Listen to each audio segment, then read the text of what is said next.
आज मैं आपको एक ऐसी कहानी सुनाऊंगा जिसको सुन के आपका फोकस, कंसंट्रेशन और डेडिकेशन गारंटीड 100% बढ़ेगा। मेरा नाम है राहुल और आज है मेरा डे 5 365 डेज फिटनेस चैलेंज का। ये कहानी मुझे मेरे गुरुजी श्री शंकर दास महाराज जी ने सुनाई थी, जो कि टाट वाले बाबा जी के आखिरी शिष्य हैं। एक नगर के राजा का कोई बेटा नहीं था, उसकी सिर्फ एक बेटी थी। और जब राजा बूढ़ा होने लगा, फिर उसने सोचा कि मेरे बाद इस राज्य को कौन संभालेगा। फिर राजा को एक ख्याल आया कि मैं अपनी बेटी की एक योग्य कुमार से शादी करा देता हूँ और वो मेरा राज्य संभाल लेगा।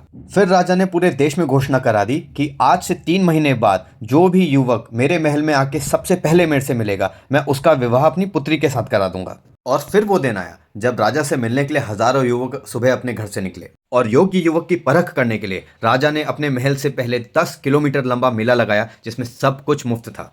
उस मेले में सोना, चांदी, स्वादिष्ट भोजन, महंगी शराब, सुंदर लड़कियां, घोड़े, रथ सब था। और सब युवक अपना लक्ष्य भटक गए और जिसको जो पसंद था वो उसी काम में लग गया। पर एक युवक सीधा राजा के पास सबसे पहले जा मिला और राजा ने उससे पूछा कि तुम इतनी जल्दी कैसे आ गए। युवक ने बोला कि भटका तो मैं भी था। फिर मैंने सोचा कि जब राजा से मिलने का रास्ता इतना सुंदर है, तो जब मैं राजा बन जाऊंगा तो मेरा जीवन कितना सुंदर हो जाएगा। और यही सोच के मैं सबको पीछे छोड़ के आपसे मिलने आ गया। इस कहानी से हमें यह सीखने को मिलता है कि जब आप अपने लक्ष्य की तरफ बढ़ोगे तो आपको लाखों अच्छी चीज़ें मिलेंगी, लेकिन अगर आपने अपने लक्ष्य को प्राप्त कर लिया तो आपको वो सब मिलेगा जिसकी आपने कभी उम्मीद भी नहीं की होगी।